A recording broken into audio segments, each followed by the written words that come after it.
Tervetuloa opevinkkien pariin. Tällä videolla katsotaan, miten Gemini-tekoäly integroituu osaksi Google Classroom-ympäristöä. Nyt on suomenkielisenkin Classroomin ilmestynyt tänne sivupalkkiin Gemini-valikko.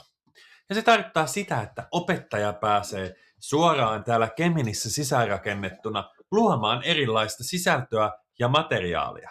Täällä voidaan tehdä luonnostella vaikkapa tuntisuunnitelma, laittaa luokkaaste, käyttää mallia, kirjoittaa mitä tehdään, lisätä jotakin liitetiedostoja.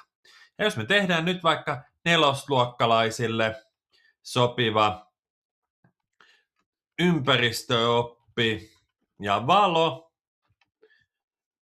ja lähdetään sieltä niin luonnostelemaan tuntisuunnitelmaa, niin hetken päästä se ehdottaa meille oppimistavoitteita.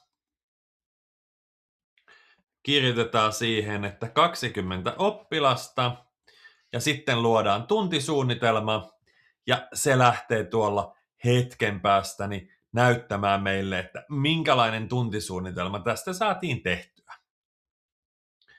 Ja nämä Classroomissa olevat Gemini-ominaisuudet on opettajien saatavilla ja näistä on monesti hyötyä nimenomaan vaikka tuntien valmisteluihin. Ja tästä me saatiin niin oppituntisuunnitelma ja toiminta, ja mikä on varsin hyvältä vaikuttaa. Sitten me voidaan sitä muokata, sitten me voidaan kopioida se, voidaan viedä se Docs-tiedostoksi. Eli tällä tavalla toimii tuntisuunnitelma, ja täällä voidaan niin myös sitten vaan käyttää näitä valmiita kehotteita, jolloin se hyppää tuonne Geminiin. Et jos mä haluan nyt vaikka käsitteen visualisoida ja laitan tuohon, että vitonen ja laitan vaikka, että kitka ja laitan niin tyyliksi oppikirja, niin sen jälkeen se hyppäyttää meidät tuonne Geminin puolelle, jossa se sitten tuottaa meille suoraan tuon. Nämä ominaisuudet tällä hetkellä saatavilla opettajille ja yli 18-vuotiaille opiskelijoille, joilla on Gemini sallittuna.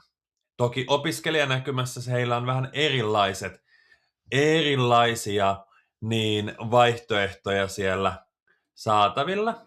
Ja katsotaan, että sieltä saadaan, niin Geminiin ponnahtaa sitten tuo vastaus käsitteen visualisointia varten. Tässä kaikki tällä erää ja seuraavaan kertaan.